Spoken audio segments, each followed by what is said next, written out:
G'day all! The Anbernic RG556 is an interesting new addition to the world of handheld retro gaming. With above average specs, an impressive AMOLED display, and an ergonomic design that exceeded expectations, it is worth a look, especially at around $190 once it starts shipping. Let's break down what this contender brings to the table. Before we do, just a reminder that this is a summary of the reviews out there in regards to the device and not a hands-on review. So if you're looking for a short breakdown of what this device is and some of the issues that was found with it, you're in the right place. If not, feel free to check the links I posted in the description for more detailed reviews. With that out of the way, let's look at the specs then.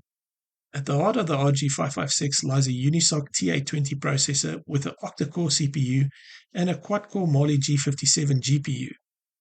This CPU is slightly better than the T618 that powers some of Anbernic's other handhelds and trades blows with the Dimensity 900 that is found in the Retroid Pocket 4. The display comes courtesy of a 5.4-inch 1080p AMOLED screen, which can apparently get dim enough not to bother your spouse next to you in bed, or bright enough to still be visible in direct sunlight. The device comes packed with 8GB LPDDR4X RAM and 128GB UFS 2.1 storage, plus a microSD card slot for expansion. The unit has two downward-firing speakers at the back that produce some impressive sound from the testing I have seen, and an active cooling fan and heat pipe design that keeps the unit acceptably cool. Connectivity includes Wi-Fi 5, Bluetooth 5, and USB-C display output. The 5500 mAh battery provides around 4 hours of intensive gaming per charge.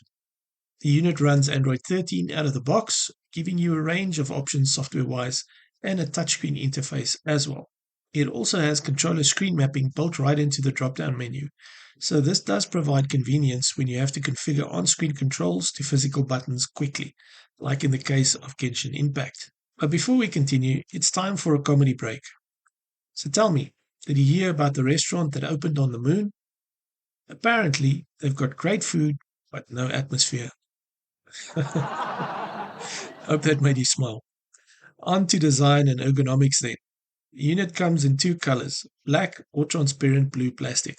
Personally, I like the transparent blue look, and most reviewers seem to share this opinion. The black version of the unit is apparently a bit of a fingerprint magnet, however, so do take note of that before you decide to purchase.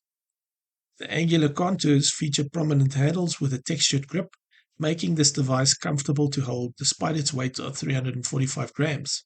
The layout includes clickable HAL analog sticks, a responsive D-pad, and well-spaced face buttons. Shoulder triggers offer haptic feedback for immersion and are also HAL sensor based. The RGB lighting around the analog sticks is apparently quite bright and can be a bit distracting, especially on the see-through blue unit. There are settings to turn off the lighting, but not to dim it, unfortunately. Despite this, reviewers praise the overall ergonomic design. The handles facilitate extended gaming sessions without strain, but portability takes a slight hit due to a bulkier footprint. This basically means that the device is not really pocketable, relegating it to being carried around in a bag or played during dedicated play sessions at home. It is definitely more bulky and larger than the Pocket 4, which it is a competitor to. So that is something to consider if you are weighing these two against one another. That being said, let's look at performance. From reports, it chews through 16-bit era games without breaking a sweat. PlayStation 1 emulation is smooth sailing, and PSP games are also very playable at a 3x resolution. The AMOLED display produced awesome visuals when playing PSP, causing reviewers to note that this felt as good or better than the original PSP. Dreamcast and Nintendo 64 emulation exceed expectations as well.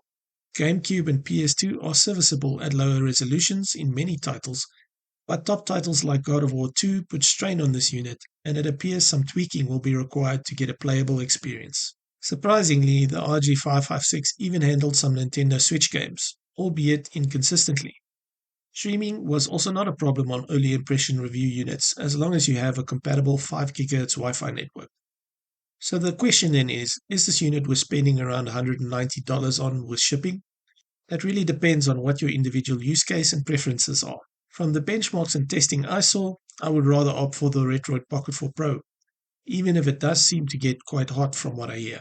The Pocket 4 Pro should have better performance and is more pocket-friendly, which gets it my vote. The 4 Pro does not have the beautiful AMOLED 1080p display though, So for those of you that value visuals over performance and portability, it may be the better option. The 4 Pro is roughly $20 more, so keep that in mind. If you want a little more detail on the Retroid Pocket 4 Pro, you can check out my overview by clicking on the link on screen now.